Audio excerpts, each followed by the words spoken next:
It's okay. I'm good. You know, I adapt. We adjust. Yeah. That's why I gotta go back to my car and get my credit card. Because I see a couple of them. Yes, same here. Yeah, it's amazing in here. And that's when my doctor should have had. She would fix it. That's it.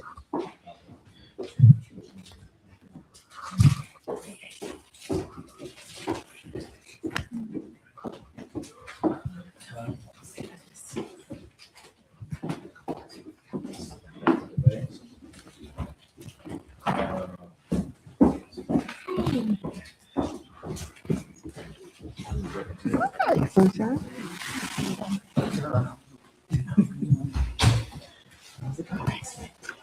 Oh, man. Ari broke her fingers running outside. She fell. Just like this. Broke both her fingers. Yeah. A lot of doctors with it. A lot of stuff going on.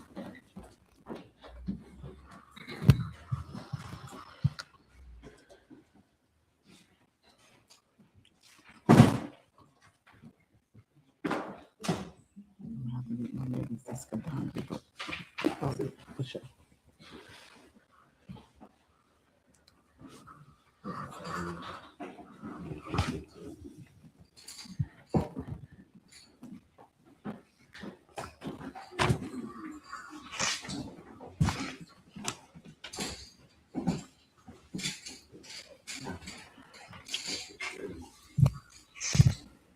Change my glasses to green today. You do. Blue. I gotta get more frames, different color ones. I want to be the person that my frames match my mood, my vibe. I've been wearing glasses since third grade, so I'm blind too. But I want to be cute and blind. I want to coordinate. Before we go live, can I get a hello? Just if you want, like, individual. Yes, sir. Hello. Hello. Hello. Hello.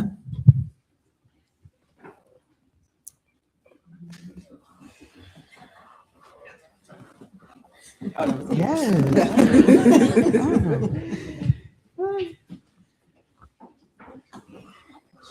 need the final role in journalism. That was a good voice I gave. Hello. Yes, I am. Welcome to Resist. Hot Michael. Yeah. How to catch some competition. I know. Be careful. Don't do it. Good morning. My name is Jenny Morand, and I am the Regional Field Director of the Climate Action RVA office at Climate Action Virginia. Thank you to all attendees in person and virtual who have shared their time on a Saturday. This event was a labor of love with Women of Endurance, No Left Turns, the Right to Vote Coalition, Delegate Ray Cousins, our good friends at Resist Booksellers, and because of the loss of a dear friend. Climate Action Virginia is here today alongside our partners because of democracy. In addition to combating climate change and fighting for environmental justice, our organization works for fair and accessible voting laws and for everyone to have access to the ballot. All of us are here because we believe in second chances, because we support women and mothers, and because we want everyone to have a voice. At Climate Action Virginia, we believe that when there's a healthy democracy, we can elect the best representatives for our communities and promote the healthiest environment. I now have the honor of introducing our moderator, Naquita Mitchell. Naquita N. Mitchell is the founder and executive director of Women of Endurance, a 501c3 nonprofit dedicated to inspiring, assisting, and empowering single mothers and families in crisis across the Petersburg and Tri-Cities region of Central Virginia. A certified trauma-informed care specialist, grief coach, mental health first aider, and transformational coach, Naquita brings both professional expertise and personal testimony to every room she enters. As a community advocate, former NAACP chapter president, and owner of Higher Than This LLC, a consulting firm serving school districts, social services agencies, and law enforcement in underserved communities, Nikita has built her life's work around turning devastation into purpose. She is no stranger to the intersections of justice, healing, and survival. It is from that place that she steps into her role as moderator for Beyond Bars, A Mother's Journey Home, not just as a professional, but as a woman who believes deeply that every mother deserves a real chance at coming home. Thank you, Sunshine. Welcome, everyone. I am super excited to be here today as the moderator for such a great opportunity for us to have a community conversation. I am appreciative of the time that Sheba and Delegate Ray Cousins have given to this hard work. So at this time, I'm going to get started. I don't have my paper. I'm sorry, y'all.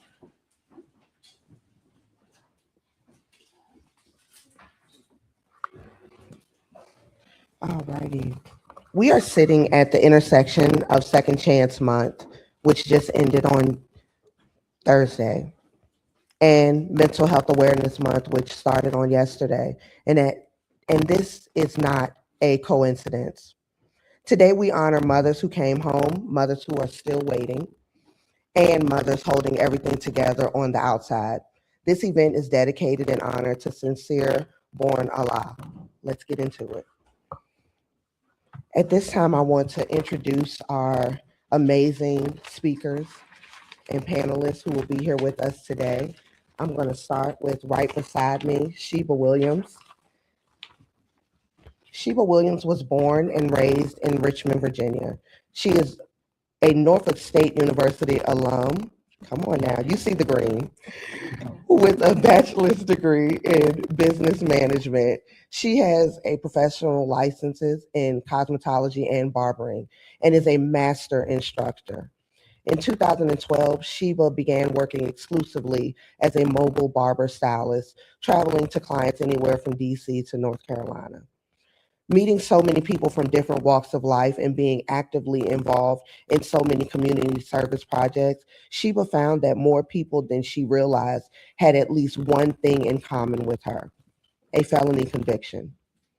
Her passion for helping others be more than a conviction led to her founding a nonprofit called No Left Turns in 2016.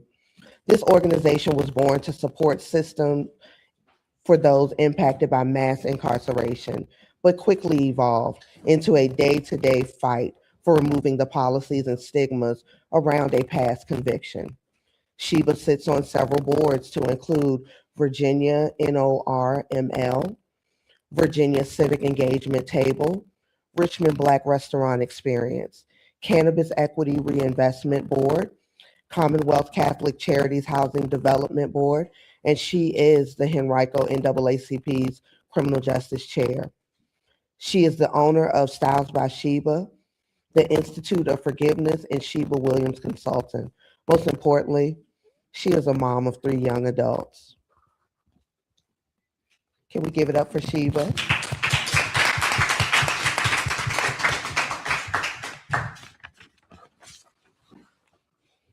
At this time, I would love to introduce Delegate Ray Cousins. She is a 4th-generation Richmonder who has proudly represented the 79th District in the Virginia House of Delegates since 2023. She has championed legislation focused on critical issues like education, housing, justice, food insecurity, and justice reform, maternal and reproductive health, and more.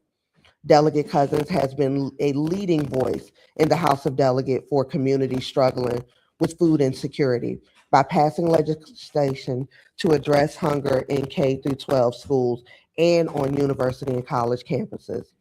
Delegate Cousins currently serves on the Courts of Justice, Education, Public Safety, and Labor and Commerce committees, and on multiple commissions and special committees, including the Joint Commission to oversee the transition of the Commonwealth into a cannabis retail market, and the Criminal Sentencing Commission. Can we please give it up for Delegate Cousins?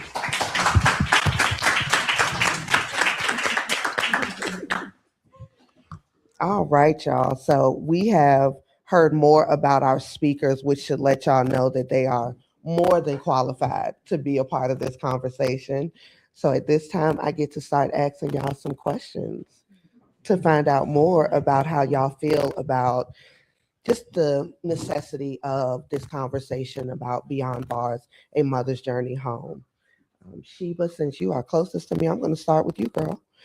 So tell us more about No Left Turns. I think so many people hear the name and they think they know what it is No Left Turn stands for, but I would love to give you the opportunity to really help people get more clarity on the works that you're doing. Thank y'all.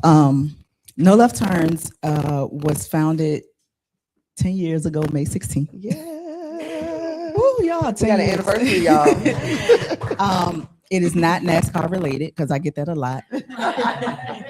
No Left is spelling backwards. We work with individuals who are leaving long-term incarceration. We also do some pretrial justice support. We work with individuals who are impacted by mass incarceration. We have a scholarship fund in partnership with KLM Scholarship every year where we provide $5,000 scholarships for individuals who have parents who are incarcerated who have been impacted by being in a detention center or being expelled or suspended from school. This year we are doing $10,000 scholarships for our anniversary. So that's a huge thing. We worked on the first ever expungement bill for people with convictions, which takes effect July 1, 2026. It was supposed to take effect last year, but somebody didn't want to put their name on the bill. It's okay. We like the alternative better. I do serve on the Cannabis Equity Reinvestment Board, so we are kind of in a fight right now about adding new crimes and sticking to what they said the bill was started for, reducing the harms for people who have been impacted by the failed war on drugs. Both of my parents were arrested when I was 10 years old. My mom only did 6 months in jail. My dad did 19 and a half years in Department of Corrections. He was released in 2007. But for their substance use disorder, they got handcuffs, not help. So that's a very important piece to me. And just watching the things like develop over the past 35, 40 years has been what's motivated me to keep going. My ex-husband, happily ex-husband, I need a clap for that. I'm serious about this clap, y'all. Was 15 when he was arrested and tried as an adult and sentenced to 74 years. He came home after 10 years the first time. He was rearrested in a year and a half and did 8.5 more years. So at the age of 36, he had done more time inside than out. He was released in 2012 and we ended up living together. And when he first got locked up, he was the youngest in the state in 1992 to be housed in Southampton Correctional Center. Because of his size and age, he was put in solitary confinement for 10 months. He has never recovered mentally. So the intersection of all these things have impacted my life.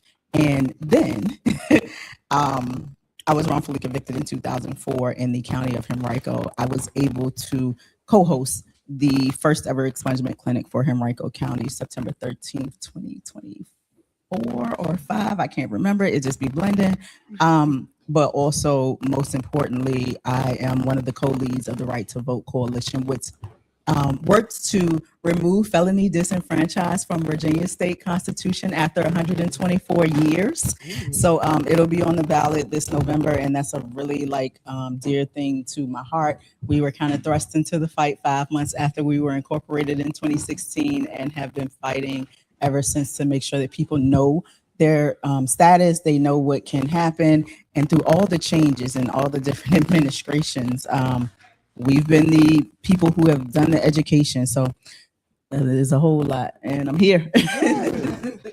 Well, thank you for that. I think that brings more clarity to who and what No Left Turns is.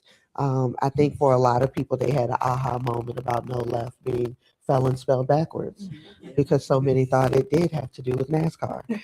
So thank you for clarifying that for us. I also wanted to find out from you, when it came to no left turns, what gap was it that you were determined to fill? So in 2016, we did not have a lot of options for people who had been impacted by felonies. We had a lot of organizations who were working in local and regional jails, working with people with nonviolent only offenses. We don't get to discriminate. And the majority of my family, honestly, have what we consider violent convictions. I have 3 uncles who are lifers. I have friends. A really close friend came home July 1, 2024, under the enhanced iron sentence bill, which I had the honor of supporting for years. But he did 27 years. He only got 5 months off of his sentence, but it was cute. The gap that was missing was nobody was really committed to the dignity of people. It was a numbers game. It was what can we do about recidivism? But we do one-to-one collaboration and figure out what the needs are, what's missing. And nobody's journey in reentry is the same. Sometimes people need housing support. Sometimes people need eviction support. Sometimes they need help with finding a therapist. Sometimes they just need somebody to talk to who gets it. Expungement, right to vote, restoration of rights. We sit down and figure out what's missing. Sometimes it's education. We have done a number of things because direct service is the heart of the work. Policy is visible. People see me all the time at the General Assembly. They see me in policy, but they don't see the work that goes into the direct service. So all of our staff are trained in naloxone or Narcan. We distribute it to everybody who comes through our doors because you never know who will be the person who saves somebody who overdoses. And a lot of people say, but I don't use them. The person who overdoses will not be consciously able to help themselves, so get trained in this. So that's what we kind of do. And the direct service was really important. We didn't do policy at first. Policy became a necessity because we felt like we were spinning our wheels, raising money for temporary solutions. And we addressed policy to try to change quality of life for people who are impacted by incarceration. Awesome. Thank you for that. Now we're going to move on over to Delegate Cousins. So for myself personally, as the founder of a nonprofit that serves women, there's nothing that gives me more joy than following female legislators. For some reason, I think it's the hard work. Y'all just navigate legislation so much more intentionally than others. You carry the heart and the spirit of mothers with every decision that you make. And I guess that's proven based on your track record because of the legislations that you have fought for to no avail.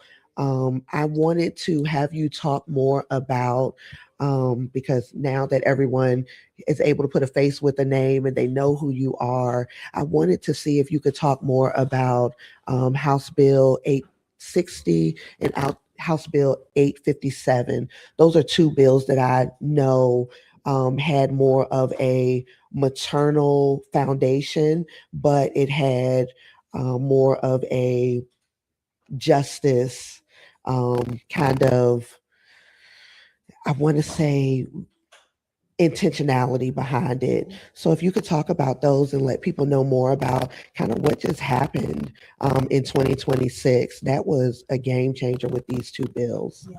Thank you for that. So I first, just to give everyone a foundation of why this work is important to me. So as Nikita mentioned, I am the 4th generation of my family to call Richmond home, but I grew up in the city of Richmond during the 90s with the crack cocaine sentencing disparities, and just watched my community, pretty much decimated by mass incarceration and the war on drugs. And so it affected my family personally. I have a cousin who was incarcerated for about 24 years. And so that is and he's home now and, doing well, but that is sort of what drives my passion for this work when I think about our criminal legal system not always being fair and just, and especially to communities of color, to Black and brown communities. So I, decided to run for office when this opportunity presented itself. And coming in, I was very, again, passionate about reforming our criminal legal system. I also had just had my daughter, who is here with us this afternoon. And so it was around it. I had her around a time when we were hearing more about maternal health and how Black women were essentially dying and experiencing catastrophic experiences during pregnancy, disproportionately compared to our peers. And so it was very important for me during my experience to find a team that I trusted, a care team that I trusted, a medical team that I trusted, and I was lucky enough to do that. I had doula support as well. And so that was a definite fear for me going into that experience just because of the stories that I'd heard, and the data, and supported by data. And so when during my first session in 2024, I did some maternal health work and then criminal legal system reform work separately. And then in 2025, it was actually Delegate Shelley Simons out of Newport News, who had done some work with the UVA Policy Law Clinic led by Andy Block and a group of law students at UVA. And she thought of me for this work because of this intersection between maternal health and the criminal legal system. And what the Policy Law Clinic was doing at that time was working on legislation that would essentially create or ensure that Virginia was requiring maternal health services for women who are incarcerated during pregnancy and postpartum. So the first bill that I worked on in 2025 was a shackling bill. So a few years ago, Virginia limited, pretty much banned, but with some limitations, shackling of pregnant women during their pregnancy, during labor and delivery, during postpartum in the Department of Corrections, but there was a gap for jails. And so we heard stories about women who were incarcerated in jails who were shackled during their pregnancy.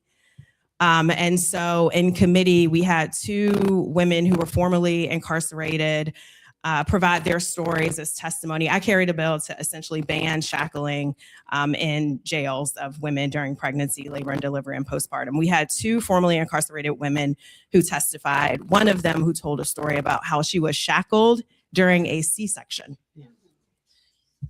when she could not have moved at all. And I think that testimony just compelled every single person on that committee across party lines to vote to ban shackling. And I'm proud to say that bill passed unanimously through the House, through the Senate, and the previous governor, who was of a different party than mine, actually signed that bill into law. So that was sort of my first foray into that work. So this year we came back to do more. With a vengeance. Yeah. So I worked with advocates like Sheba, also with Birth and Color, with Kenda, to do some more work. Kenda actually started a pilot program in Alexandria working with a sheriff up there, who allowed her to come in and provide doula services to women who were being held at the jails, to also work on nutrition standards and lactation standards. And so this year, we worked on it was a package of 3 bills. Obviously, I think everyone has a vested interest in making sure that women who are pregnant or postpartum, who are entangled within the criminal legal system, can go home as an alternative to incarceration. So one bill that we passed and that the current governor signed into law, it's a presumption of home electronic incarceration, such that women who are pregnant, who appear in court, have the presumption of being incarcerated at home, so home electronic incarceration, so that they can stay at home in their communities rather than be incarcerated in jails and prisons. So that passed. And then we had 2 other bills. One was to collect data because right now we don't really have any insight into the data and how many women who are behind bars are pregnant or postpartum, who have even experienced, death or catastrophic circumstances during their pregnancy or postpartum. So we will require the DOC and jails to collect data. And then the third bill was also requiring jails to develop lactation standards, such that women who are breastfeeding have the resources that they need to do that, whether it's pumping and, while they're incarcerated, and then getting breast milk to their children. So I know that was a long answer, but a lot to cover. No, it was spot on. And I appreciate all that you're doing for both of you, the works that you're doing behind the scenes. Like Sheba said, a lot of people see us showing up at General Assemblies. They see us during the General Assemblies. They see us really hitting the pavement, but they don't understand there's so much that goes on behind the scenes up until the General Assembly happens that we're actually working on to make sure that this is a smooth process of getting bills passed, because it's not something that always happens. Like you said, there were others. I believe it's Delegate Simone. Simon. Mhm. Who had tried. Yes. And it was turned away. So I can't speak for anybody else, but when I listen to you speak and Sheba speak about the things that y'all are having to advocate for, I'm always blown away, because these are things that I'm thinking should be basic necessities. Mm-hmm. Like there shouldn't be a conversation about taking shackles off of a woman having a C-section. She's not going anywhere. Right. She's locked in. Like the baby is making her stay still. Yes. So it's heartbreaking to hear that is something that you're trying to get others to understand, that this is something that's never been spoken about. So again, thank y'all for. And in the year 2025. Yeah, it's 2025 and we're having like real conversations about this. And even the law where you said presumptive that they can do Home electronic home incarceration. electronic. Yep. I mean, I would think that would be the first thing that's put on the table. So again, thank you for seeing the things that we don't see and the things that, no shade, that we take for granted a lot of times. So going back to Sheba, when a mother walks out of incarceration, what is the first wall she hits? And why does that wall exist? And also, what is No Left Turns doing to try to break that wall down? So for most mothers, family reunification is the big thing. We have a thing where we gonna get into this, like, right? Most mothers who are incarcerated, we have the conversation and say, who was he? And how did this lead to your incarceration? Because most times it is a assisted process. Right. But when you are a mother and you are separated from your child, no matter what you have to do, and like if you have a substance use disorder, we're sending a lot of mothers to Southwest Virginia, which is great. Get clean, get jobs, but their thoughts are, I need to get back to my child. That is the most horrific process, custody, because now you got to prove that I can afford it. I can move back to where they are without uprooting my family.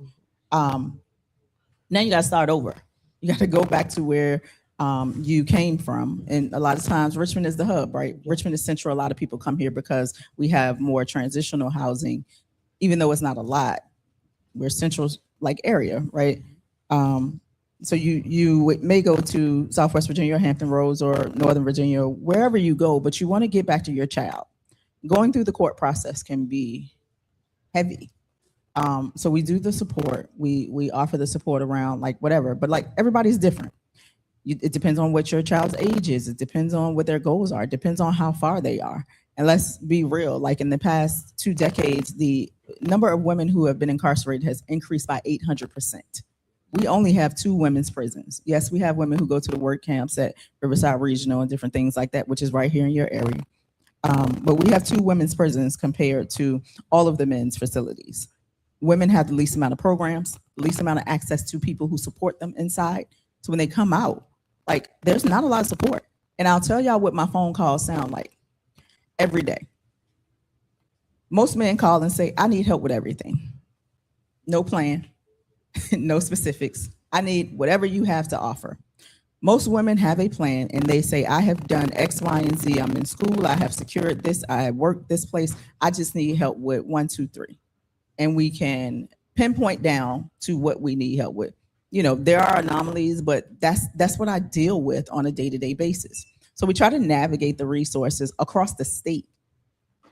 what is it that you need? How can we get you connected with the people that will help with this if we don't provide that specific service? Sometimes it's transportation, sometimes it's education. Like we have paid off somebody's student loan debt because they wanted to go back to school to complete their career, right? We have helped with transportation costs. We, obviously can't encompass everything. So we have partners all over the state that we try to reach out to and support, like down payment assistance for an apartment if they get approved. If is the big word, because it can be a struggle just coming home, no income, no credit history, no rental history.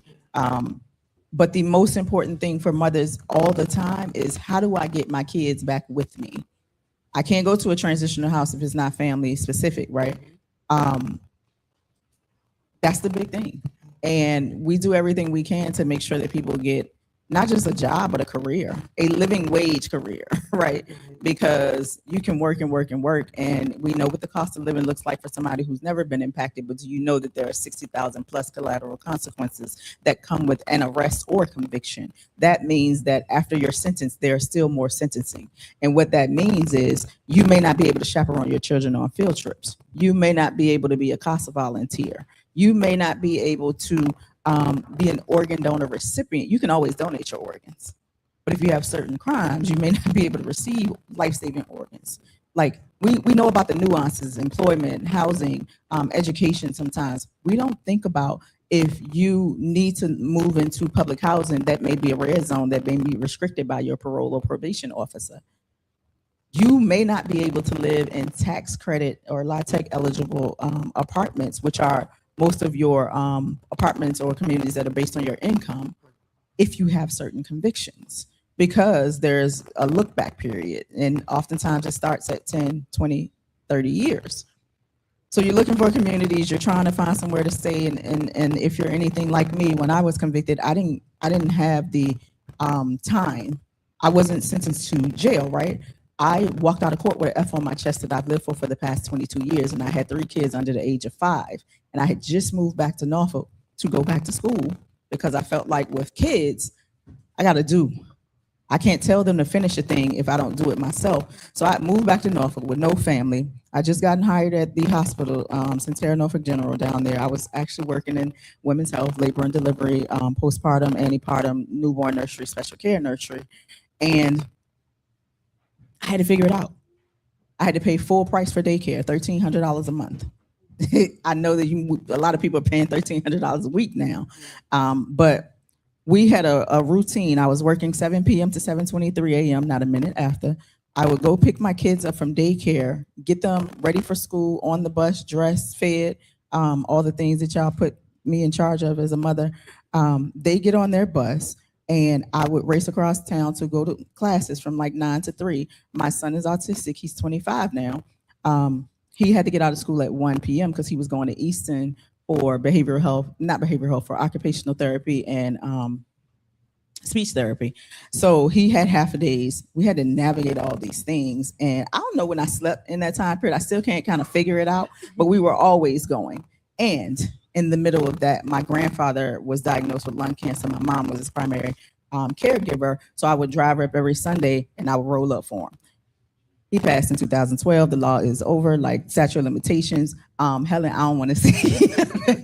But I used to roll up for my granddad because that was the only thing that gave him relief. He did not have an appetite. He had lost so much weight. Cannabis is what really gave him an appetite. And that really is what was the catalyst for me getting involved in cannabis work years later in 2020. So we talk about moms and we don't think about the nuanced things that they're thinking about when they are trying to reestablish themselves after a period of incarceration. And sometimes it's jail. Sometimes it is a short-term separation and you still got to fight for your right to be a mother back and get stability, because you can spend a week in jail and that can throw you off where you lose your housing, where you lose your access, where you lose custody. My sister was wrongfully arrested in 1999. And in order to get my niece enrolled in school, I had to go at 19 years old with a 3-month-old, apply for custody of my nieces. And even though she was acquitted 6 months later, she still had to pay $98 per charge, be fingerprinted again, and go before a judge and ask permission to have a thing removed from her record that she was not convicted of. So all this is going on. I am raising 3 children again before I had my own kids under the age of 5, my 2 nieces and my first daughter. And it was a fight, like to take my nieces to see my sister. I used to have to walk from Raven Street down the hill all the way around to the women's side of the jail just for her to get a visit because her kid's dad wasn't going to visit. Like, you know, she didn't have the support. The same way that women show up for men is not reciprocated a lot of times when women get handcuffs. Thank you for that. So with that being said, Delegate Cousins, what legislative gaps still exist when it comes to the reunification of a mother-child relationship? What are some of the things you've seen that need to change when it comes to Virginia's family court? And I always say Virginia because we're a Commonwealth. Things are different here. For anybody that's watching from another state, I want them to understand that the Commonwealth is a strict program, as the young folks say, and they run things completely different than some other states. So what are you seeing are the gaps and what needs to change right now? Thank you for that question. I mean, I think Sheba covered a lot of what we need to work on. And it's just, for me, it's really important to hear from advocates, from people who are actually on the ground experiencing issues or things like within our legal system.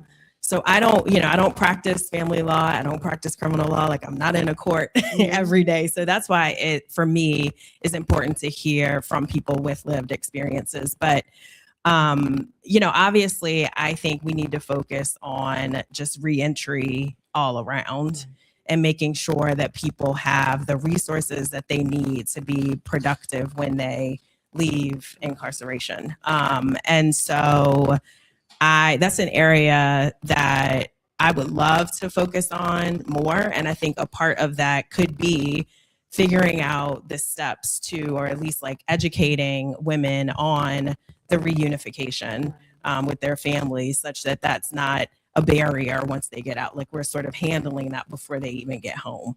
And I think to the extent that, we can do that across the board with making sure people have IDs when they leave, making sure that people have the mental health resources that they need while they're in, and not just, we seem to be focused in terms of mental health within the Department of Corrections. It seems the treatment seems to be focused on people who need medication rather than therapeutic services. And so I think that that's an area where we could be stronger as well. So we've done some work, but we still have a lot of work to do, for sure. Thank you for your honesty and transparency with that. Sheba, what barriers do returning mothers face around housing that are different from what men experience? I know you speak a lot about moms not having the support that they need necessarily when they're incarcerated. And then when they come out, it's even harder because it's so many obstacles stacked in front of them.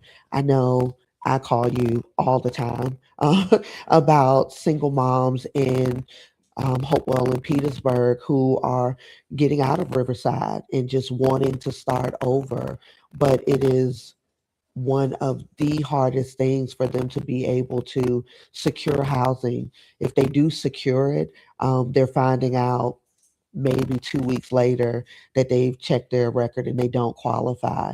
So the number of single mothers that are living in their cars, that are sleeping on friends' couches, that are being put in predicaments that they really shouldn't have to be put in is astronomical. So what do you think is the biggest barrier when it comes to housing for a lot of single moms? Policy. And I say that because like our HUD standards say that you can't do blanket discrimination. If you are a mother who has children and you want to secure your own house, and a lot of times you don't want to go and live with somebody else. And it's easier if it's a single person who says, hey, I need somewhere to crash, I need somewhere to stay. But we as a state we as a Commonwealth say homelessness is safer for the public than allowing a person to have a structural foundation that improves recidivism, improves the ability for a person to not be rearrested. We are taking away, we say housing is a right, we hear it all the time, but then we deny housing to people who are trying to get their structure, get their family back together. For like mothers, we think about the cost. Most times in the state of Virginia, you have to make 3.5 times the rent. And you have to have been working at least 60 days. But if you add a conviction on top of that, you may qualify income credit assets, right? And still be denied because of a record. And most places have a look back period, and they vary because landlords can make the decision. We need housing managers and landlords and property managers to be more cognitive of the fact that there are students, there are children, there are grandparents, there are like others who need the support. And housing is something that we can't keep denying and saying, we'll pay we'll pay into a social services program. We'll provide SNAP and TANF and child care assistance and things like that for people, but we won't allow them to have self-sustaining housing. Housing is the center of everything. Like, think about this. If I sleep in my car, I don't have a fridge to place food in. So I'm eating out every day. I'm not going to the grocery store every day to try to figure out what can we eat that's healthy. So now we got health issues that are coming into play. If I'm keeping all of my things in my trunk, we're talking about the behavioral health piece. We're talking about the physical health piece. We're talking about I may get stopped and say, you can't sleep here, right? In a parking lot. And that's happened when I was moving like down to Norfolk and I didn't have housing. Like, I kept my place here. My mom and my brother were the ones who took care of my kids while I was commuting back and forth, but we were homeless. Like, and then again in 2019, before I purchased my home, like I was renting from a private landlord, a church. They would not fix anything and they would take advantage because they knew that I had a conviction. I didn't have a lot of options. The roof caved in and the property was condemned, so we had to move. So I'm paying more money than the 30% that they say is sufficient for like housing costs. I'm paying more money out of pocket. We're commuting from a further place because we had to end up moving to Portsmouth for 11 months, and then we left because we found out that elementary went from K to 6, not K to 5, and my daughter was pissed because she had to come back from middle school to elementary. But we ended up moving back to Richmond in 2012, and I went through the mortgage process. And I'm gonna be blunt, my mortgage discriminated against us. We had income, assets, credit. My credit score is 820. Has been for a long time. My partner, we worked it up into the 800s, and they still discriminated. They asked us for all these things. You're self-employed. You can't have the same amount of clients. I'm like, I'm a mobile stylist. I have more clients now. It stressed me out. They called my phone 6 a.m. to 11 p.m. So I had my credit report, and I ended up getting frustrated with the process because we had our kids sleeping in the hotel during Christmas and all of this, and we went to a private lender and were able to move in 3 days. Problem is, in 2018, when my mother-in-law got sick, she was living in Fredericksburg. We moved her down to our home. These neighbors watched the medical van transport my mother-in-law to our home, set up the bed. They stood outside, arms crossed in the middle of the street watching us, and then they called our private landlord. So there's not a sign that says this is who you contact for like leasing for this house. So they knew who we were renting from. They called them and said they felt that we were selling drugs because there was a lot of traffic in and out of our home as people were coming to do end of life care to visit her in hospice, and they would not renew our lease. They would not renew our lease because of a phone call from my neighbors who were very racist. We live 0.3 miles from New Kent and Sanston. Crazy situation, but we ended up purchasing our home, and I've been a homeowner since 2019. It's a pain in the neck, but it's mine. But not a lot of people are resilient enough to go through those processes or even know. So we do the education. We try to get people connected with NACA because you can start where you are without having the proper credit or income, and they will help you get to where you are. But a lot of people say, I'm not ready for that. I want to buy a home. The only legal means of like securing housing without being discriminated against, and I'm gonna call it what it is if you go through the mortgage process, unless there's civil asset forfeiture, which is a whole nother thing. But every other application asks about a criminal record. Every other application for housing, which is supposed to be a right, asks about a criminal record. And that is the barrier that is the largest. And it doesn't discriminate whether it's a man or a woman. These stakes are higher if you have a family in tow, which is where we see the divide with women. They want something that is enough space for themselves and them children, and they can't go to a transitional housing if they don't have the ability to, I don't even know what I was saying. They can't go to transitional housing with their family most times. We don't have that. We don't have a lot of that, because I know that there are some organizations that do family, but typically it's tied to like recovery. But if you're just a mother who does not have a substance use disorder, most times you do not have an option for transitional housing with kids. Thank you for that.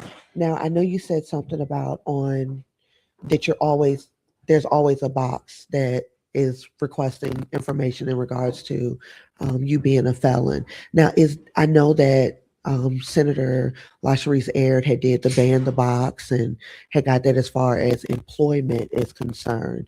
Now, is that something that could possibly be on the way when it comes to policy for housing, Delegate Cousins? As soon as she said that, I was like, huh. Yeah, yeah, for sure. I mean, there are housing challenges already that people have. And as Sheba said, to add a conviction on top of that. Yeah. I mean, we definitely just need to do work overall to just understand and appreciate people's humanity. Absolutely. And especially after someone has served their time, right? They've served their debt to society. So why are we creating these barriers and all of these challenges when they come home, if they have served their time and completed, whatever punishment the legal system thought was warranted? So there's definitely a lot of work that we need to do. And I'm just thankful for conversations like this. Yeah. Thank you. Can I throw one? Absolutely. So Helen Hardiman is here, right? Story. 2021, Helen was the Attorney General for Fair Housing, and our organization, ACLU of Virginia Legal Aid Justice Center, Home of VA, Virginia, I'm forgetting stuff, VPLC, like a lot of organizations got together and did a model tenant policy. Did not have teeth. It just was a guide for landlords to be fair to people who have past convictions. 2021, there was an election, and our previous administration got rid of everybody in the civil rights division. I'm telling Helen's story, and she's sitting here in the audience. I'm sorry. She went to HUD, which was dope. And then we had another election. So I'm happy to say that Helen is back in her rightful position as our Attorney General for Fair Housing. Again, ×2, right? But we're working on like barriers, housing barriers. A lot of the organizations that worked in 2021 are looking to craft legislation for 2027. Ray, I'm here. But we're doing listening sessions now. And our next one is May 7th in Norfolk. We just did one in Newport News on the 23rd of April. But we're going around the state talking to people about their barriers to housing, so that when we put this legislation together, it is coming from real experience, right? It's coming from real challenges and what we need to do. We know the things, but we also want to talk to people about like the fact that there are landlords who have multiple properties who require you to pay a fee each time you go to a different property when they're looking at the same piece of paper. We're looking at the fact that you can tell a person about your history and they will deny, and then they'll say it's incumbent upon your background coming back and seeing it in black and white, even though we've had a conversation about it. Don't take my fee if you know that you're going to deny me. And a lot of housing managers are not required to tell what their policies are up front. They blame it on the algorithm, the company that we use, the background check company makes the decision, the property manager makes the decision. Nobody is being transparent about who's making this decision. Now, when people appeal, a lot of times they get a more favorable result because they're talking to a person, but most people give up at the denial from the first time. So that's something that we've been working on. You know, you hear these years and you hear this time period, and it takes a long time sometimes. Not overnight. So yeah, we've been working on it for a while, and we're gonna keep working on it. So 2027, y'all gonna hear me. Helen is my boo. And but a fearless fighter for fair housing. And we talk about fair housing. We have put laws in place for source of income, service animals, familiar status. We have not put anything in place for people with convictions. And now also, I will just point out really quickly too, in a lot of the housing conversations that I've had since session, we're also hearing about like these AI screening practices, such that landlords and property managers and even, some realtors and realty companies are using AI to sort of do the initial screening and then denying people access just based on that. AI, yeah. And so that's something that we are certainly interested in looking at the legislature for next year too. Absolutely.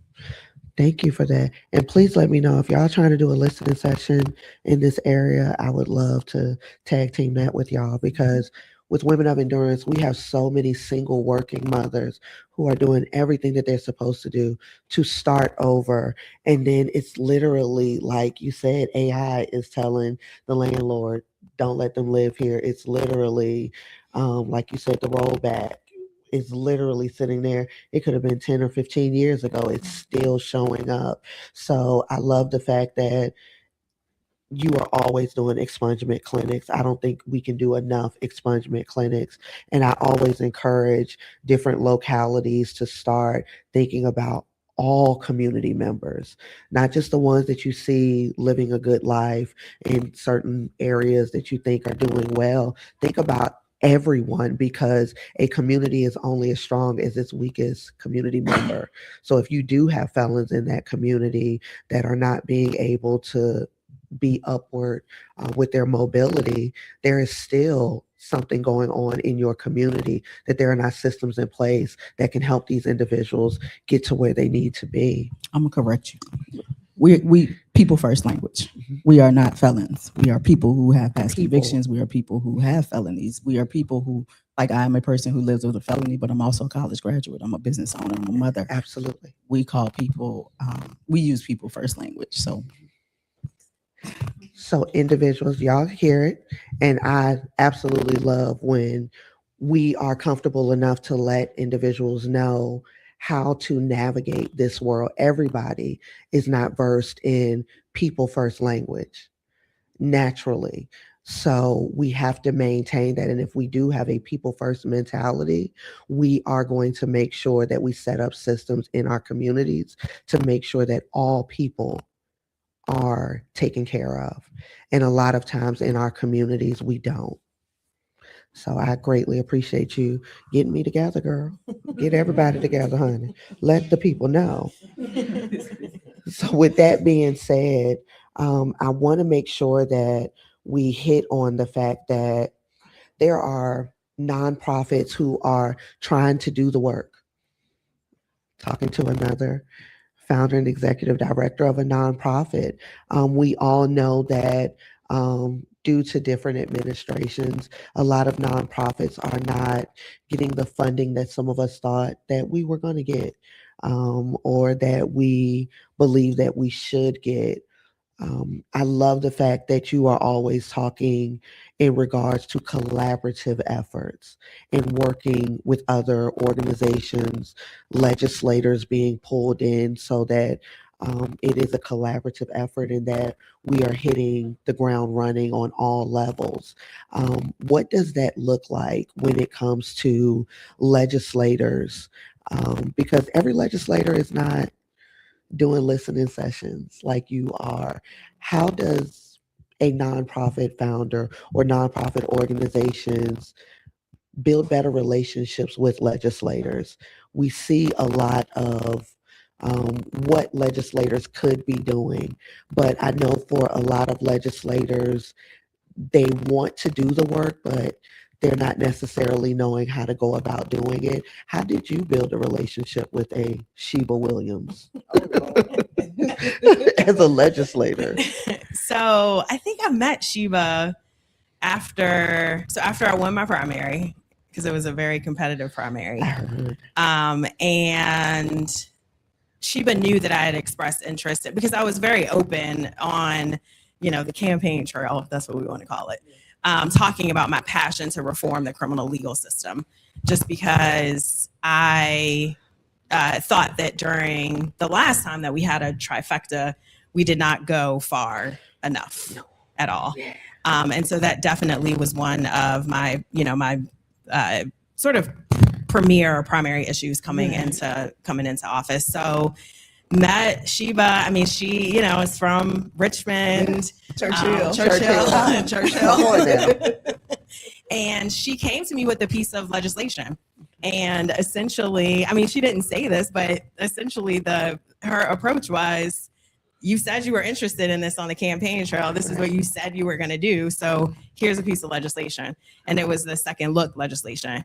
And so from there, I was very interested in carrying that, just because the way that Sheba and also Sincere, Sean Winetta, just their approach to that piece of legislation, their support when I carried it, understanding that it was a pretty heavy lift, especially for a freshman legislator. And so what Second Look would do is address the fact that here in Virginia, we do not have discretionary parole. And so Second Look, which has been passed in other states, would essentially allow people who have served a certain percentage of their sentences to petition the sentencing court, the court that sentenced them, to essentially prove that they are entitled to an early release. And there was a whole list of factors that they would have to meet, and it would be the judge of the sentencing court that would make that decision. I thought it was a pretty common sense piece of legislation, but what I'm finding, especially with what's considered like the heavy lift legislation and criminal legal system reform, is that we often sort of come up against the politics of it all. And so that's what happened to Second Look. And I know it wasn't the first time that Sheba and Sincere had introduced that legislation, or it found a legislator to introduce that legislation. It was the third year, but it made it through committee for the first time, and with bipartisan support with the Republican who voted for it. So I think for me, I believe that our nonprofit organizations, you all are doing the work and you're doing enough. It's finding a legislator who believes in your mission, and that legislator meeting you halfway, essentially meeting you in the middle. So rather than, like, my advice would be, rather than continue to focus on how you can build better relationships with legislators, I think it's identifying that one legislator who is passionate about your work, whose values align with yours, and then just pester the out of them. You know what I mean? Yes. Continue to send emails, just Stay show committed. up during session. Right. Yeah, just stay committed to getting that, because all it takes is one. And then once you have one legislator, then I think it's incumbent on us to then sort of build these coalitions of other legislators, bring them along. Right. So that would be sort of my advice in that space. Yeah. Do you have any advice for the nonprofit founders or organizations that are wanting to do more work with legislation? Because, like Delegate Cousins said, you came to her prepared. Like, you already had the legislation, like, this is what I think we should be doing. This is where I think your focus should be. How does one get to that point? So for nonprofits, a lot of nonprofits don't know that they can do policy work. You can't make policy like your center mass, right? Unless you're a C4. You can do policy work. Okay. You all are the best equipped to bring the people forth who have lived experience, right?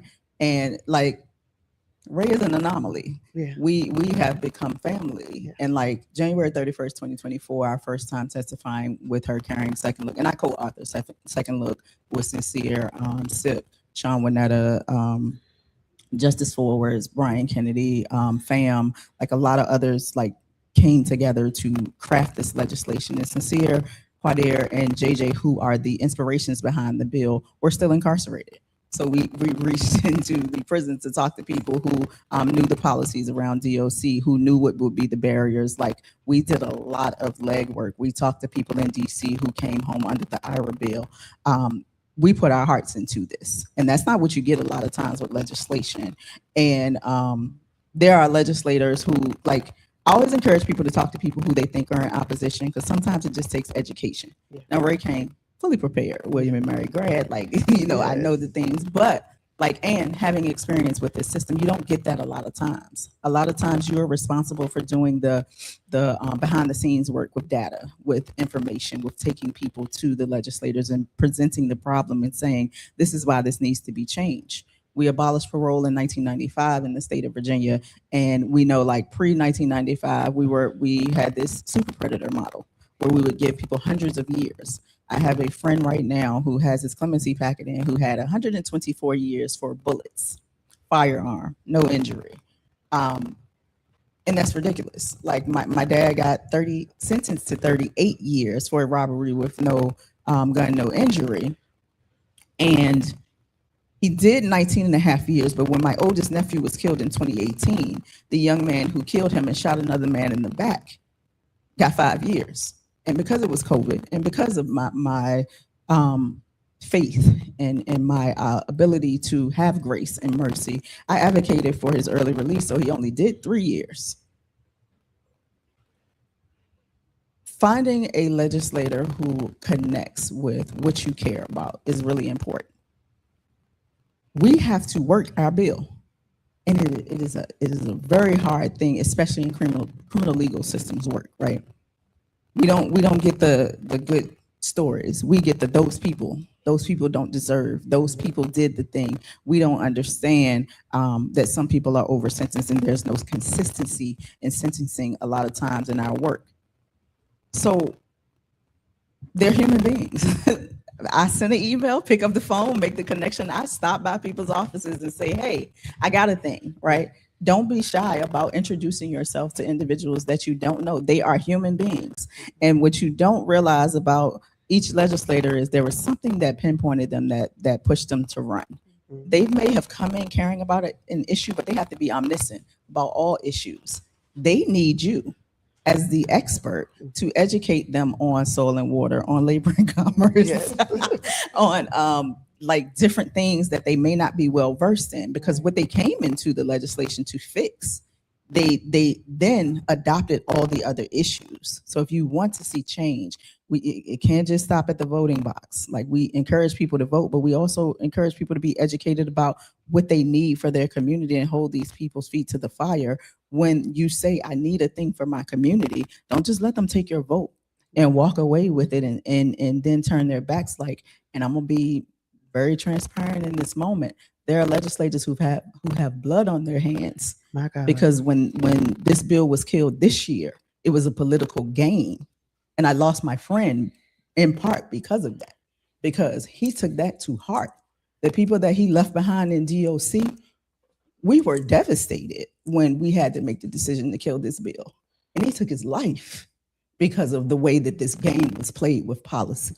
So a lot of people think it's a game, but we have real lives, blood, sweat, and tears on the line when we fight for legislation like expungement, like pretrial justice reform, like parole and probation reform, like restoration of rights. Like, we have to account for real people. If you are a nonprofit like organization and you work for them, we have to account for real people. And that is the difference in, like, being a lobbyist and being a person who is going into this with your heart on your sleeve and saying, I see this problem. I am trying to fix this problem, and you can't keep throwing money at it and spinning a cycle. It's like when COVID happened and Governor Northam decided that 2,300 people who were incarcerated could be potentially eligible for early release, but they had to have housing. We had the genius idea to put people in hotels, and it wasn't about the housing piece. It was about making sure that COVID wasn't spread in our communities. So we would pay for 5 days for people who were not asymptomatic. And if you had symptoms, we pay for 14 days. We raised $250,000 in small dollar donations, and we had never done fundraising. We had never put in a grant application. I didn't start getting a salary until 2022 because this was my hard work. And I felt like if there were needs that were necessary for people who were impacted by incarceration, I was working 4 jobs. I worked for myself. I worked at a group home. I was a tester for home and VA, and it was something else I can't even remember. But I had a bunch of jobs.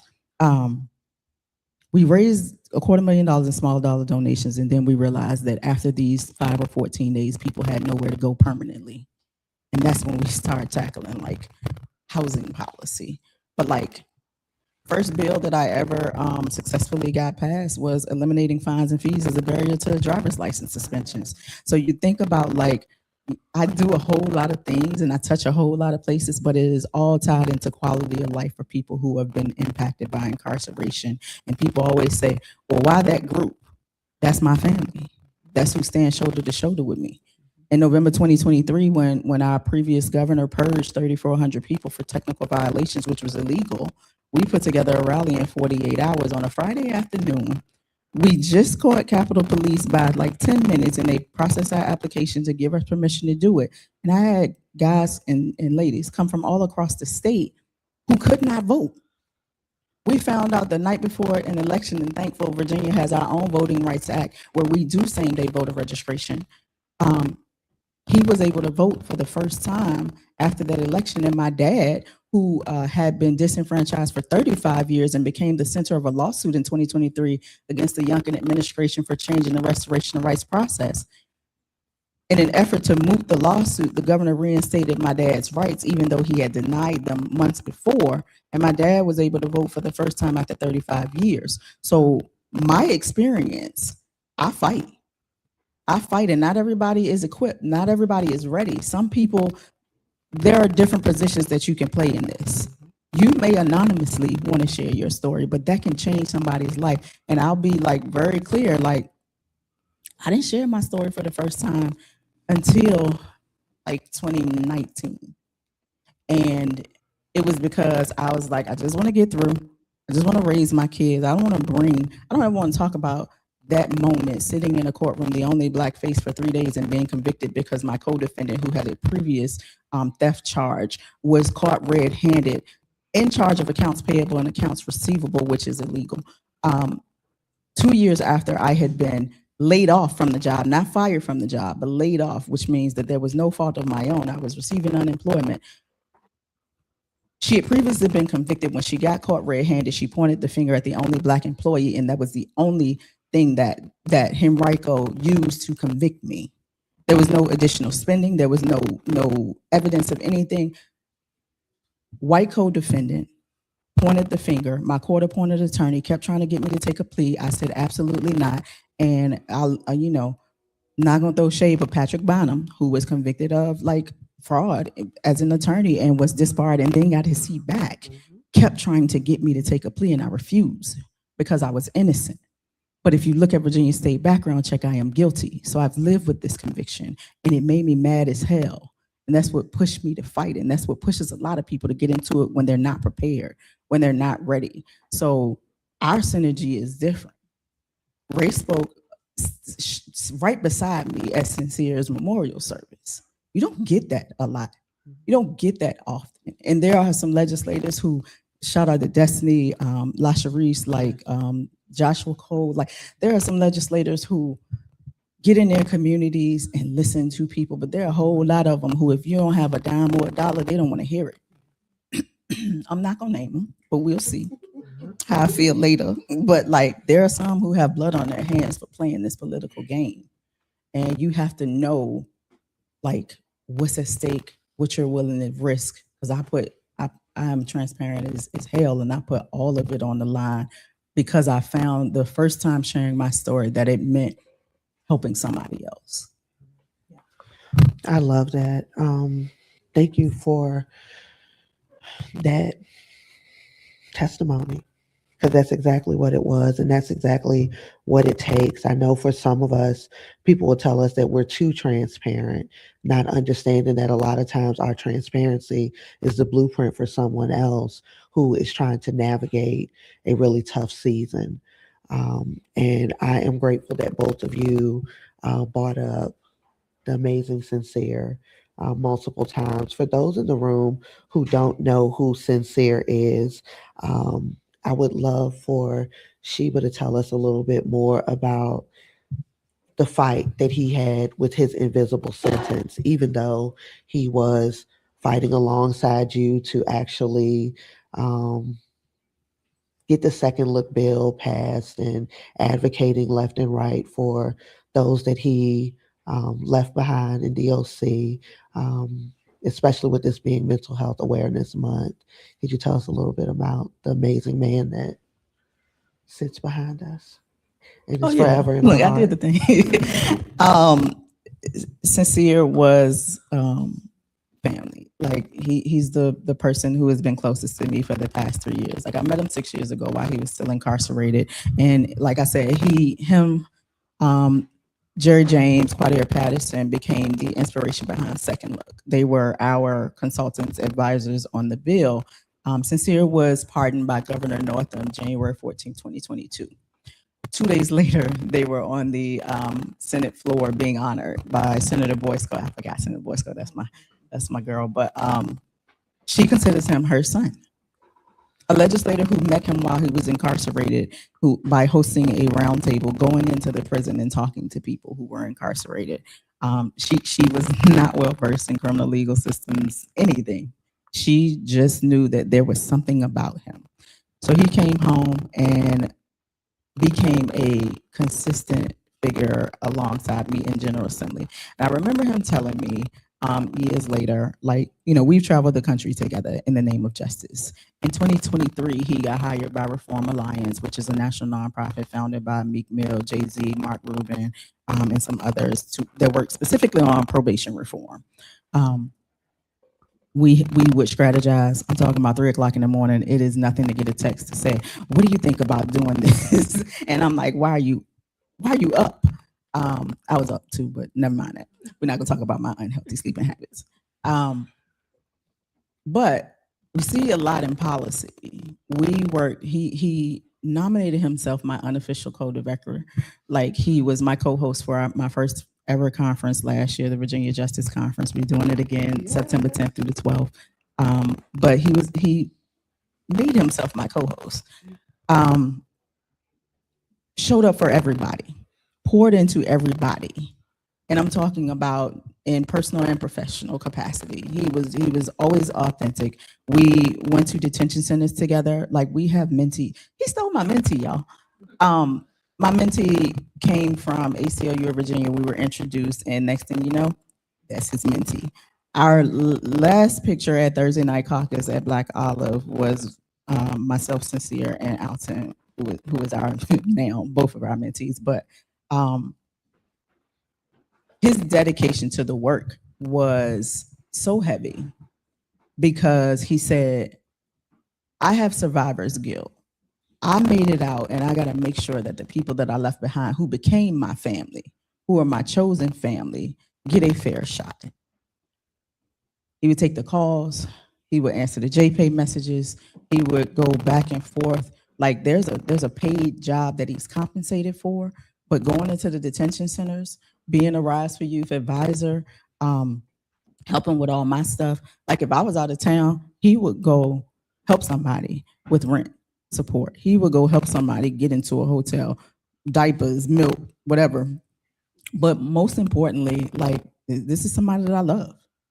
This is somebody that I love for 3 years. And like there was not a single day that passed that we were not connected.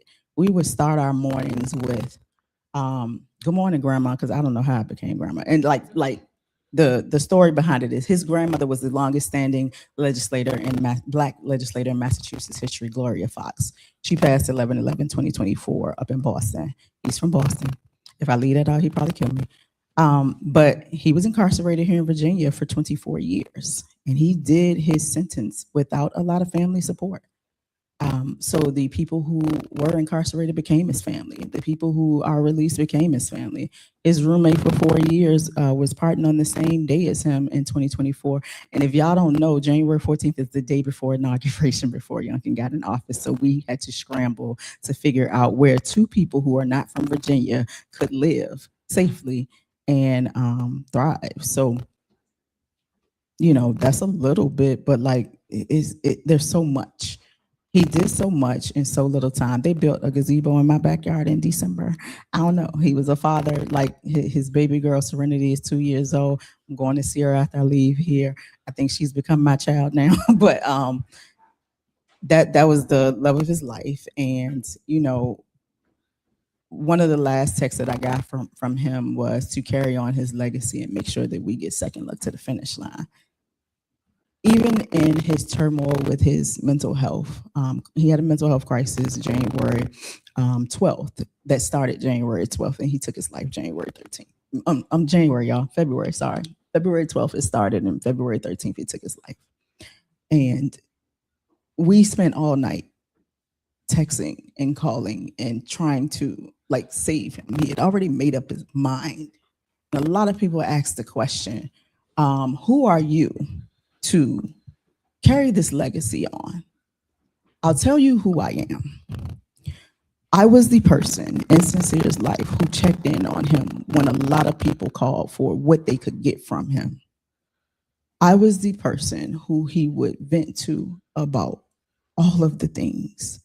And I've never in my life, like even though my ex-husband was impacted by incarceration, he wasn't in the work. So we could talk about personal things, we couldn't talk about work. With Sincere, we could talk about both. Our synergy was so connected that if a couple of hours had passed and we hadn't talked to each other, if I picked up my phone to text him, he might be texting me.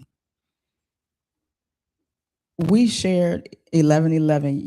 Y'all hear like us joke about 11:11. My mom used to always say that 11:11, the portal is open and that's when you're closest to your ancestors. Every day we text each other at 11:11 a kiss. He told me a couple of years ago that he loved me before he met me. He had heard about me before he was released. He knew of my work, and when he was released, he said, I would sit in the back of the GA and watch you. He said, because it's one thing to hear people like talk about you, but to see it in action, I just had to do something to support what you were doing. There is no way that I could be a benefactor of your labor and not help with the thing that you're trying to build going forward. So I called on him for everything. And he became somebody who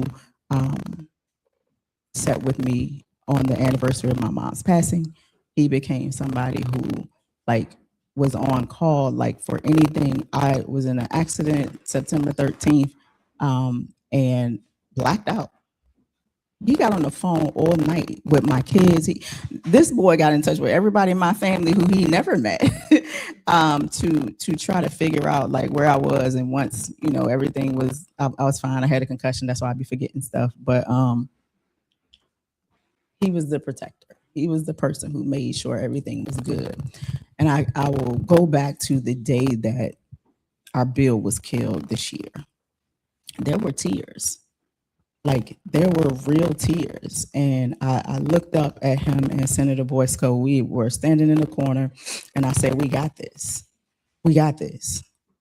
We were told to keep this bill quiet. It'll be good. It'll be fine. We shouldn't have an issue. And a week before the bill was slated to be heard, there came the political games. And I am angry. And I'm angry enough that I've committed to do a loud campaign around Second Look in his honor, to do a documentary to like catalog just what we have gone through to get this to where we are today. Because a lot of people are counting on us to be successful.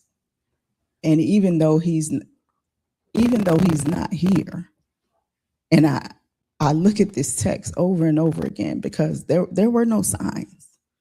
He had just signed a lease. He was talking about like he was making plans for the future. And in a moment, he sent a video, which was not uncommon. He sent videos all the time. And I used to get so irritated that he would always just send me videos instead of FaceTiming like a normal person. But I have over 1,000 text and videos and voice recordings. I have hours of like conversations between us. And I can always go back to his purpose. Because I used to ask him, like, what are your goals in this? What do you want to do? Where do you see yourself? I helped him with like starting his LLC, Sankofa Consulting Academy. I helped him with so many things, but he also helped me because it was always his goal to pour into everybody else. But he did not take the time to allow others to pour into himself. He used to tell me, I'm an army of one, and I used to fight with him because I don't even know what that means. Like, I got to the point where I saw that we would like check in every morning, like, yo, what's on your schedule for the day? And he would try to find ways to like take things, like lighten my load, basically. I'm gonna do this. I'll go get this. I'll go get that. If I was sick, he would pull up at the house with whatever I asked for. Because look, I'm spoiled, Virgo, spoiled.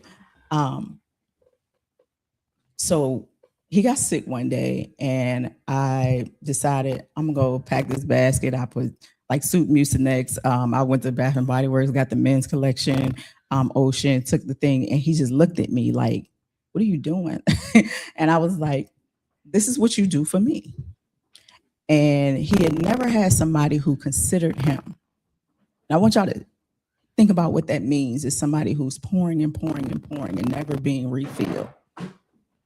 So as we shift from Second Chances Month to Mental Health Awareness Month, I want you all to think about, like, who are the people who show up strong for everybody and who supports them? Because he wasn't refilled enough. For whatever reason, he felt like he couldn't deal with life anymore. And that's something that I sit with every day. Yesterday made 11 weeks. And I think about like what I contribute to this work and just how much I do. And I take my time now. Don't call my phone on Sundays. If we're not locked in and we haven't already established, I don't pick up the phone after a certain time. I don't answer my phone before 10 a.m. for most people, because people will take and take and take and never consider what comes out of you when you're giving and giving and giving. And that's as like transparent as I can be about who Sincere was. And like, I carry him with me everywhere. These are his ashes. These are his ashes. But everywhere that he should be, he will be if it's left up to me. I love it. Thank you for that. I can't stress to people enough. I don't think people really take into consideration the invisible load that givers have. Survivor's guilt is real. Once you get to a point where you have navigated this world and you have returned home, there's still people that are left in the Department of Corrections that you carry with you, that helped you while you were in there, as a survivor of domestic violence. And after I navigated that, I still had to navigate life after that. And there is a guilt that you have as a survivor in any aspect of your life. So I'm extremely grateful that Sheba hit on the part of checking on your strong friends. We are good actors. We show up for everybody. We do all the things. We make sure everyone is comfortable. We make sure that they have what they need. And a lot of times, not enough people pour into us. So if you have that strong friend, check on them, because the days do get tough. Thank you for talking more about the invisible load that Sincere carried for us all. He showed up for my daughter when she needed a good talking to get her tail in gear. So again, shout out to Sincere. um, there's two joint questions that I have for you ladies. That's not just political or not just advocacy related. I want y'all to look at the grand scheme of things.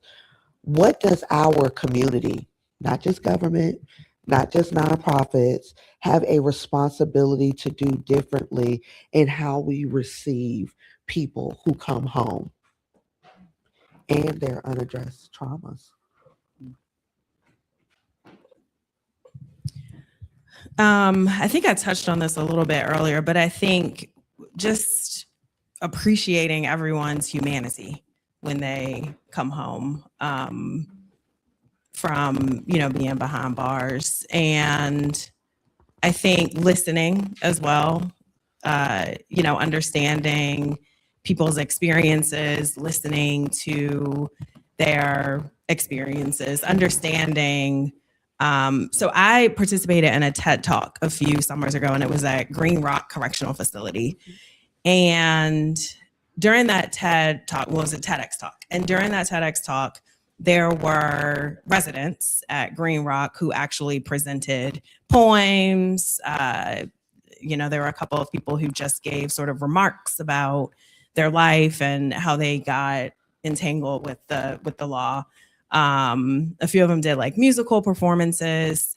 And I think what struck me the most about that day was that every single individual, every single resident who performed and who told their story, their time being incarcerated, it did not just start with them. It wasn't coincidence, right? Like whatever resulted in them being incarcerated was based on how they were brought up as kids. It was based on the support system or lack of support that they had around them. Each of them took accountability, and they explained how important it was for them to take accountability.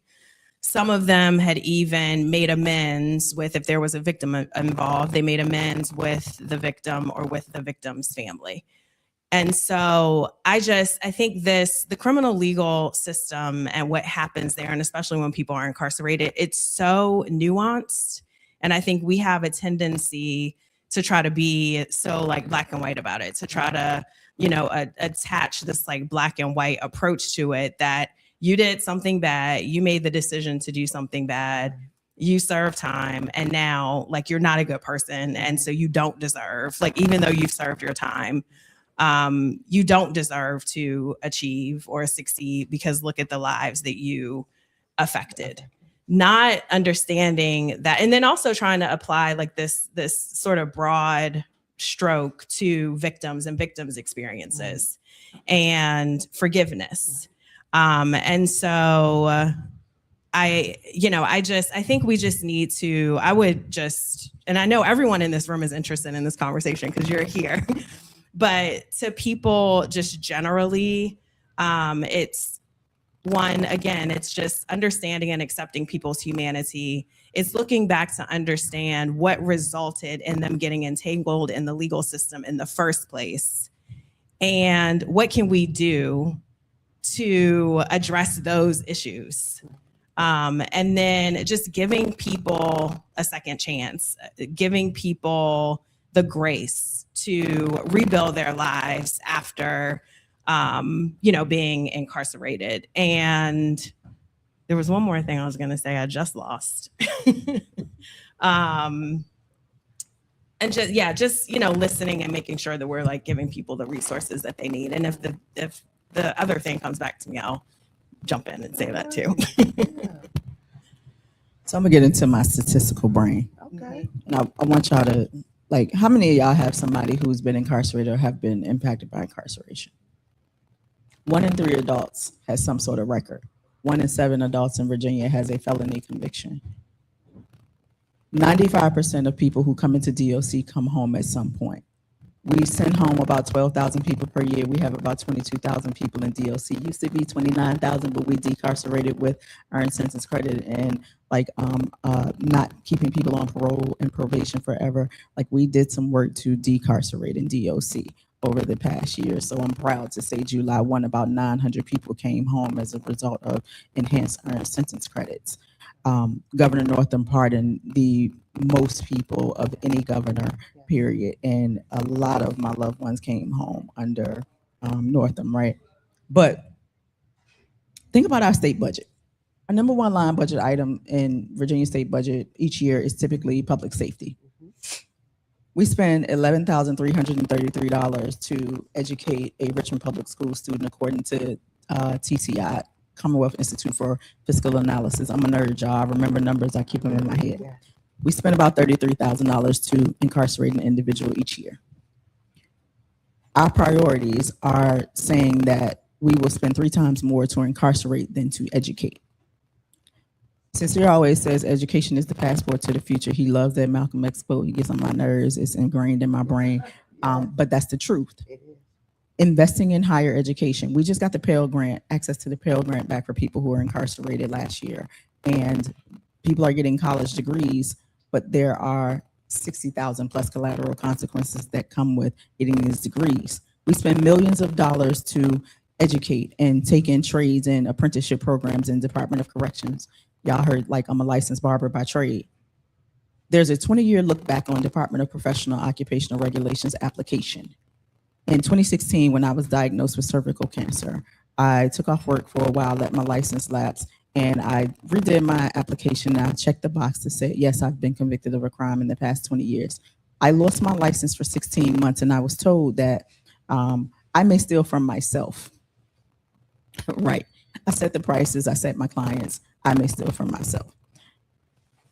So having my 3 children who were at this point in middle school and high school, I believe, I was expected to go without sustainable income for 16 months until they made a decision to reinstate my license. And I found out, because they do a thing called an informal fact-finding hearing, right?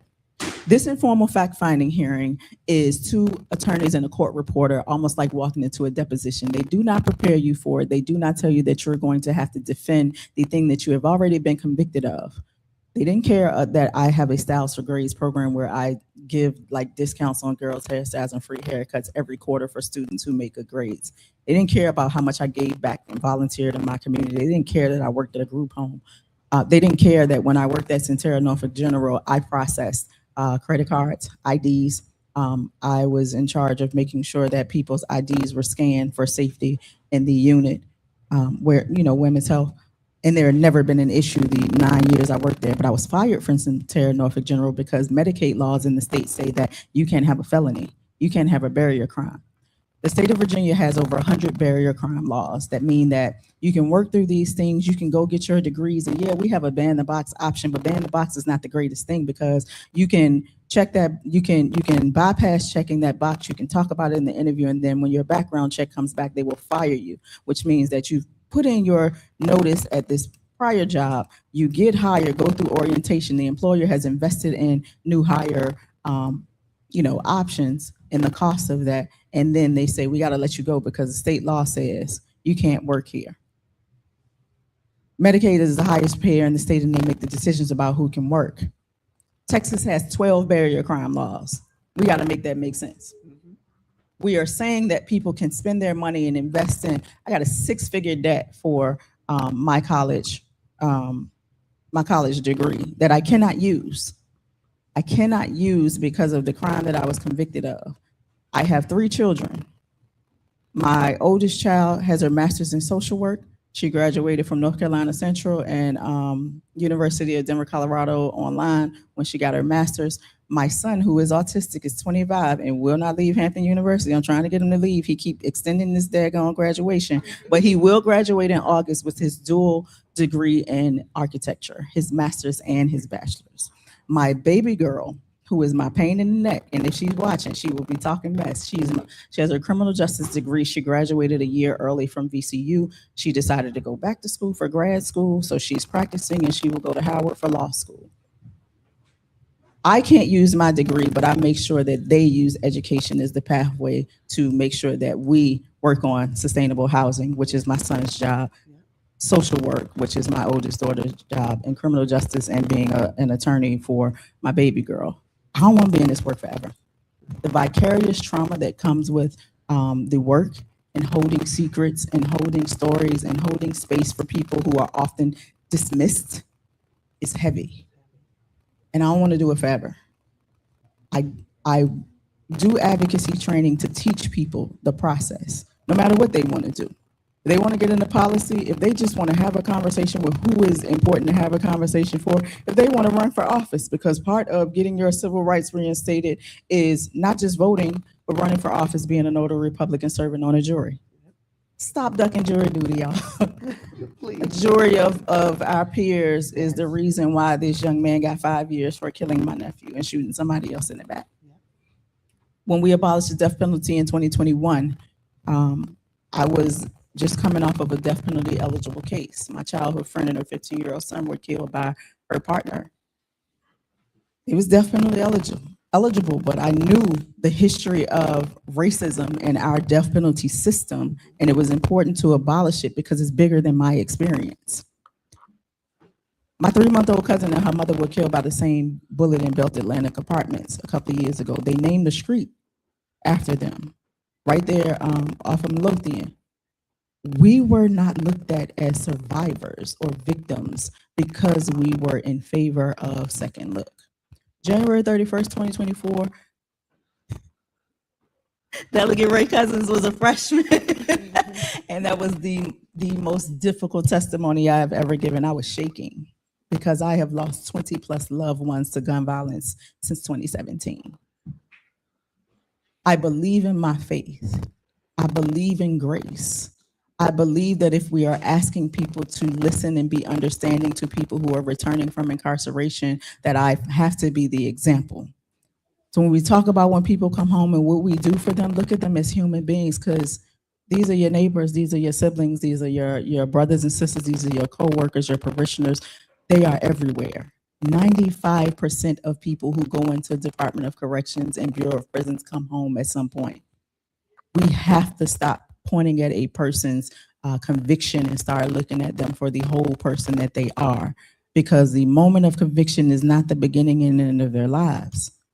I lost my mother on election day in 2021. She got her rights reinstated the same year that I got my rights reinstated in 2013, and we both worked in every election since then. My mother was still being denied housing at the age of 63 for something that she was convicted of in 1989. No history after that fact, and no consideration for a substance use disorder, because she was a super thug. She was a predator when she was put in handcuffs.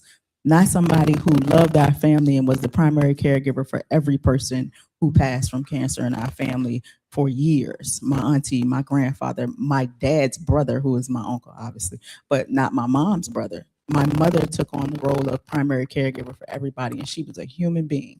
She is the person that I love the most and who fought for me the most and has set the foundation for me to be who I am today. But to the state of Virginia and to people who did not know, she was a number. She was her conviction. And if we don't stop doing that to people, we will not see a decline in the destruction of a person's mind and heart. I want to see continuum of care starting from day one when a person is convicted. I want to see reentry start from that courtroom, because if you ever sit in Judge Spencer's courtroom in federal court, he looks at the person that day and say, these are your goals. Get your GED by this date, get this trade. What are you interested in? This is the prison that we're going to send you to because they have this program there. We don't do that in the OC. In fact, they make it as difficult as possible to complete a program a lot of times. But there's not a big standpoint. We saw during COVID that telehealth could be an option.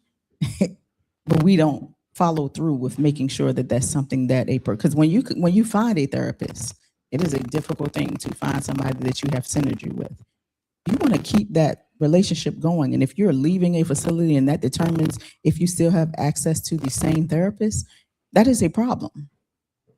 We have to end the stigma around mental health support, because for us, especially for men, we expect men to be providers. We expect them to be protectors. We expect them to be strong all the time. And nobody is checking on the men to say, what can we do to make sure that you are level? And you still got to provide. My daddy is a provider. Like, you still have to produce and provide. But we got to make sure that they're just as good as everybody else, because we are seeing such a difficult time with all of the domestic violence, all of the patriarch, like we're seeing a lot, and nobody is thinking about the behavioral health aspect of how that is attributing to so much femicide and violence. Yes, they have to be responsible for themselves, but we got to be very open with ourselves about how much support are we giving to people who are suffering in silence. And sorry, just to jump in. So the other thing that I wanted to point out is that I think we have found, believe it or not, we found bipartisan support for criminal legal system reform. And I think that was sort of the one thing that surprised me that first year, is that we were getting some Republicans to support Second Look, and I had conversations with them. And I think what struck me the most about those conversations is that the reason that, and these were Republicans from rural areas, and some of them criminal defense attorneys. And I think what struck me the most about those conversations is that they talked about criminal legal system reform through the lens of religion, through the lens of forgiveness and redemption and giving people second chances. And so that was sort of the foundation of their support for this type of work. And so, I just encourage all of us, especially those of us who are religious, just to think about it from that standpoint as well when someone is returning from incarceration. Absolutely. I also want to take this time to encourage all of us as community members who could be doing more to start, well, not to start, but to remember the village mentality. So many of us were raised on that village mentality. I remember my grandmother doing it. If she saw people were hungry, she would feed them. She was always making an excessive amount of food. If you're at the store and you see something on sale, get extra of it, because there's so many community members that are in survival mode, are committing crimes just to be able to make it. And they shouldn't have to. We should have community efforts that are being able to support all of us. Also, reminding y'all, the nonprofits, a lot, y'all are seeing it every day. They are closing their doors. Finances are one of our biggest struggles. So into nonprofits, help us alleviate some of our costs. If there's nonprofits that are giving away basic necessities, take some of those donations to those nonprofits. If you have clothes you can't fit anymore, give it to those nonprofits who are clothing community members. Just making sure that you are doing more than enough, because our communities thrive on support. And a lot of our community members are being forced to remain in survival mode because the odds are stacked against them. I am grateful for the works that both of you ladies do, seen and unseen, the moments that y'all have to take away from your families to continue to advocate. I am proud of you for finally turning that phone off on a Sunday, okay? Because the Lord said rest, all right? And I am hopeful that the supports that y'all need to continue to do this work are finding y'all, because it's not easy. It's not easy. I know y'all make it look easy, but I want people to know it is not easy. We go to bed at night thinking about the people that we talked to earlier that day that we could not help because we didn't have the funding or because the odds are stacked against them. It hurts our hearts when legislation that we fought for so long is ignored and denied. We carry that stuff with us. So again, I stress to everyone, check on the doers in your communities. They are tired, but they are resilient. But please check on them. See if there's any way that you can lighten their load. And I want to turn this back over to Jenny. Thank y'all. Thank you.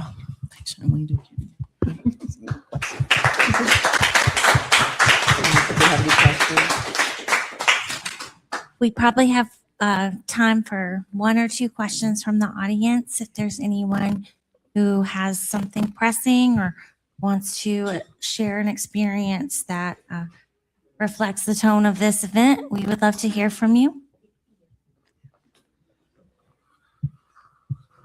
Good evening. My name is Angela White. I am the founder of House of Dreams Reentry Services and the master architect of the Restorative Identity Lab. When you talk about individuals transitioning out of incarceration, I did over 20 years of incarceration. And coming home, it was a task. I got my first apartment after 12 years of being out of prison because of a background. The struggle is real. Being able to navigate this system with a family member that had mental health issues and that was killed in 2020. So survival guilt is real. because I could not help my baby sister, you know. And to those that are here, when you see someone, you don't know if they're ever been incarcerated. Looking at me, you wouldn't have known I did over 20 years, because I'm like most people, I stand on my faith. God helped me get to where I am, so I use God in everything that I do. He said he makes all things new.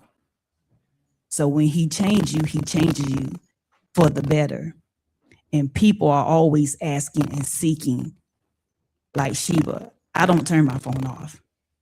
I have to get to the point where I don't answer on Sundays from men and women calling from the Department of Corrections with issues that's going on in this world, trying to come home, trying to find somewhere to live. Community has to become back to community, common unity, community. We have to get back to that. I just moved to Petersburg because there's a common interest. People need people that they can see that if they've been incarcerated, that they can still live. I was homeless 5 years. Nobody knew it.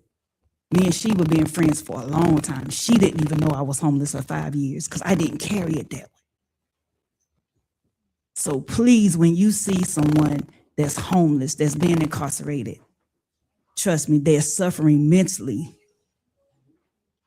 So don't just judge a book by the cover. Be the book that somebody wants to read.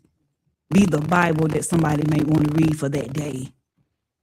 Because one kind word will make a difference. Just one. Thank you so much.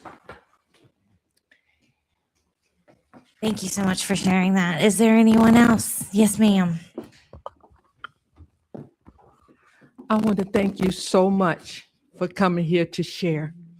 My name is Elizabeth Chard, and I'm the CEO and founder of Youth Corporation, Inc., Youth Outreach Services. I've been working on putting it together of reforming the criminal justice system since 1995. When I first put it together, I had came unemployed. My background is corporate America. So I knew all about corporate America. All of a sudden, I was an unemployed mother with 2 sons. And I wrote my first welfare to work program to the former governor, George Allen. He gave me my first money. From there, I went from opening up a nonprofit organization to putting together a stockholding corporation. Right now, I'm looking for investors, because in that way, we can raise the money and still direct it to helping others. In other words, we can ship the wealth of the wickedness to the righteous, because they're going to buy shares of stock, and especially if it's in real estate. Let's build community trust buzz, community health, united together, building safe communities instead of jails. Come on, let's get on board. Let's build healthy communities instead of sick communities. And we can do it if we all united together. The same way they 3 have laid the foundation, we can build upon their foundation.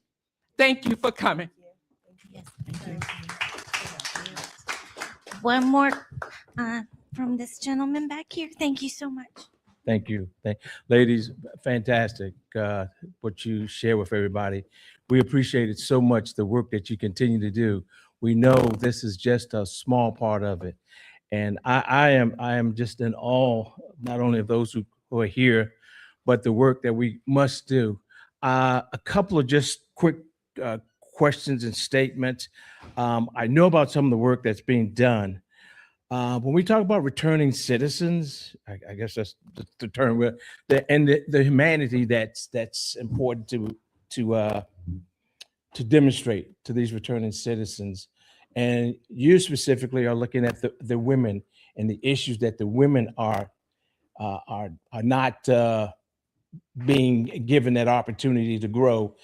So what is it from a church, from a religious platform, would you expect the leaders and that part of the community to do to support what you're doing How should we continue to grow and to go to support the work in the community?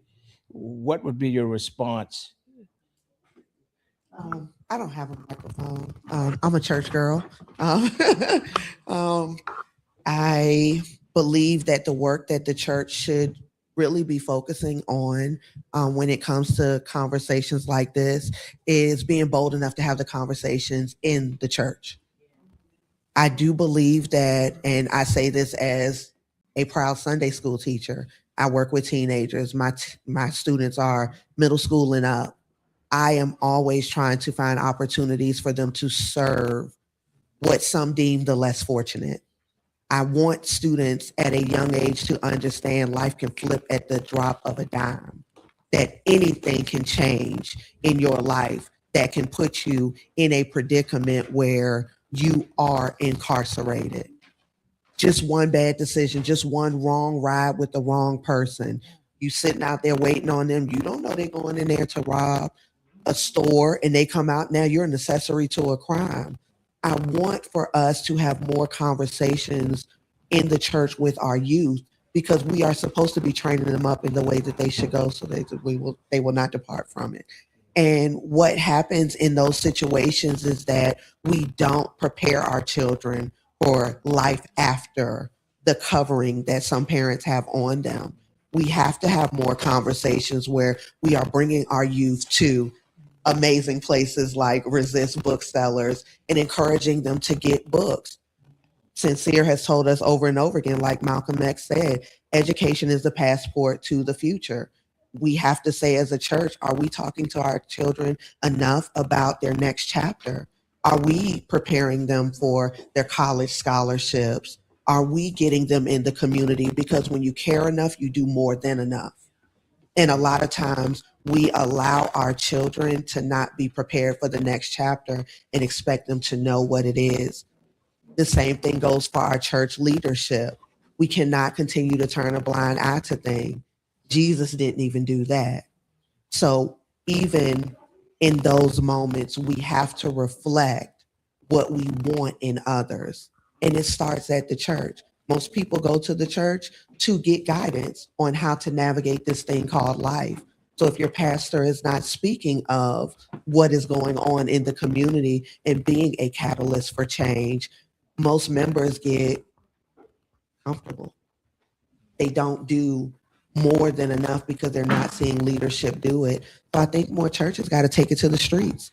We got to leave the four walls and we have to get more committed in these conversations. There should be more spiritual leaders working with Sheba in the work that she's doing. There needs to be more spiritual leaders working with legislators because law, I know that we live in a world that says church and state are separate, but we see what that has done to our country. Church and state need to be unified. All right. And I do have just a couple of things to add to that. So I think also what comes out of the conversations and having churches sort of partner with nonprofit organizations is identifying members in your congregation who own businesses, who might want to give people a second chance, any landlords in your congregation who are willing to offer housing to returning citizens. So I think, and that's kind of where the conversations will lead, because a lot of the barriers that people are facing when they come out, it's folks who are refusing to give them a chance. So let's find the people that are willing to give them a chance, such that we have a pipeline from, prison, jail, into working, into living, into having a house, into then building a successful life. And then I'm glad that you brought up this, the separation between church and state. Politics affects people's everyday lives. So and when I think about the history of the church, especially in like the civil rights movement and all of like the big movements that we've had, particularly in like the Black community, there is a continued space for that. And I would love to see the church and coalitions of pastors especially on this issue, actually standing up, coming to visit legislators, forming a coalition, because when the faith community speaks, legislators listen. And that's on both sides of the aisle. And so I would love to see more of a presence of a coalition of pastors, coalition of the faith community actually like showing up to committees to testify, meeting and visiting with legislators during session, like while we're in our legislative session, submitting written testimony if you can't be there on a bill that is important to, to the faith community and to our communities at large. So I definitely would love to see more of that. And we saw that a little bit this year with the retail cannabis legislation, but there's such power in our faith community, and I just don't think we're leveraging that enough to affect more change. All right. I hate to cut this off. It's been incredible. We're going to have to do a part 2. Let's leave it at that. Like community leaders, faith leaders, step it up. Empower our youth. Vote. And as Sheba said, do not let it end on election day. Continue that civic engagement year round, whether it's advocating, doing all the things that Ray Delegate Cousins just asked us to do. Thank you so much. Oh, and read. Grab a book. Support resist. Yes, read. Thank Thank you. Thank you so much. I think my friend is here for her book signing, so especially support her book. I see her in the back. Come through. She's up next. Hey, Dr. Incredible. That was great. How did you do that tonight? I know, serious.